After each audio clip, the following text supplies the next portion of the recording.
Martin Tioman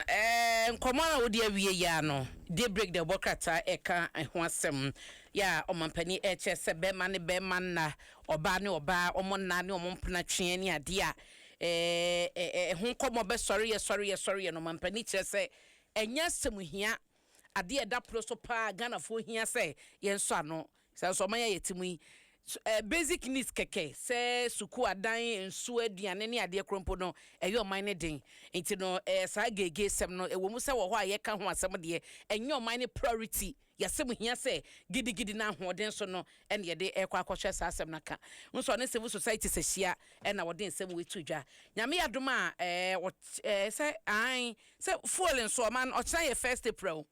yasi fuel hura kosoro 13 Ghana cedis petrol ena 17 Ghana ye na ye pufu no for the enye pufu oja bua ho na nya bo ochina ena ba ya ayu wesu oso akotofo ahe Ghana eni ahe asa o ma na nya pufu ena da bo krata afa se da bo fu obo okosoro fu obo okosoro 17 Ghana cedis 10 pesos ekeka ko 20 wo ekeka ko 20 nti se ne de ba bi adru no timpato nyambo tena wo pia nyesa so apa ye ward ko file tank den de file tank no at least ado be kwa kakra wo file ado be kwa kakra o man he na ka we na fuele bo kwa so sei no enkete so bi agina baabi e de so bo mampani da o man no tiase fuele bo kwa so sei ne akodu 17 ne hwan no ense so bi agina baabi de so bo mampani da se mampani na ma fa ngo bo aye den na so nim de ntia na nu ya nafa wo bo ba fom yi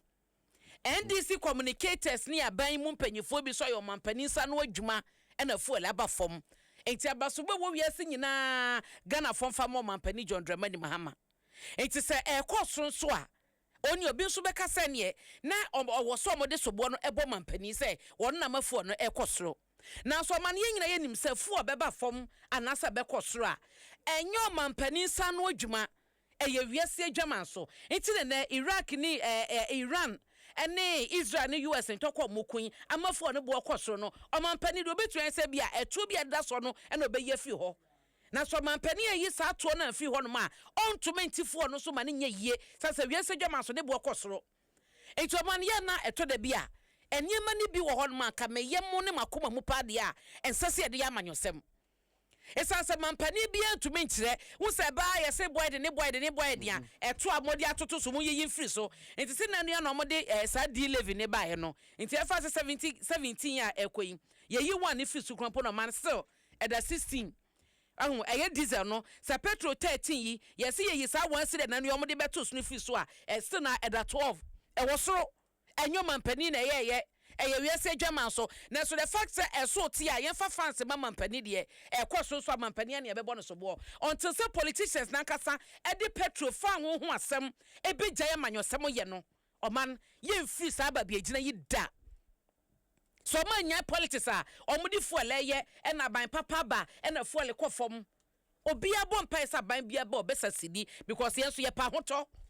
so I was at no it is a nyai ye de petrol ye de fuel ye de diesel ye politics e cost 17 Ghana cedis from Ochina nyame hu ye mobo o man ye tiati o well say me kwakwa wo Ahuma yen kobran so no matuma April Fool ndi call birthday dedication is nothing paying for interest o man ya bocha me koduru na ha mefre wajiska o metua April Fool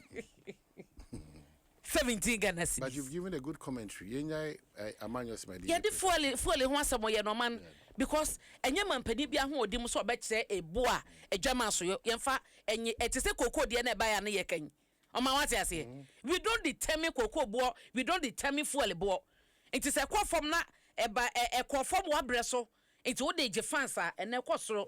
omo mekasa ne ntie eti we no ye de break anim ha ene media man no man ma memfa wo enwie ewo we de tew no awate the inquisitor da obokrata ebo amane omampani John Dramani Mahama ene ye Rai Manu Amakofi bo a omanfo a omo Western region esie mampotem wo ye se fre kro bi saman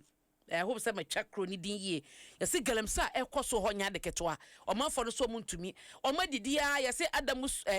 resources omasase so nyom concession so omatie simu ate so moye galamse nti omanfo e wosa man potem wodom no e de nkrata breyewura imano amakofi boase galamse na ekoso hodom no wo mo empe na nyame eya adom a kwa Easter no aben wonim se afuwe kwa business forum no 3 days na Nsem a na yede kwa business forum no nti yese wa wo ye entrepreneur afi na wo se business ase bibia wo ye bia no wo ye kwanya kese banks akukudam eba business gurus ahodo eba betie beji nimudie ohun ne beji ntiase adwuma na wo ye wo so betumi abepeche wo bibia pese o showcase a bomoden a na kwa business forum team no hwehwe makira kwan na ye hia e wo kwan bia so I'll pass through na ya hwese de enioma etie e wo ho nti oman midwasi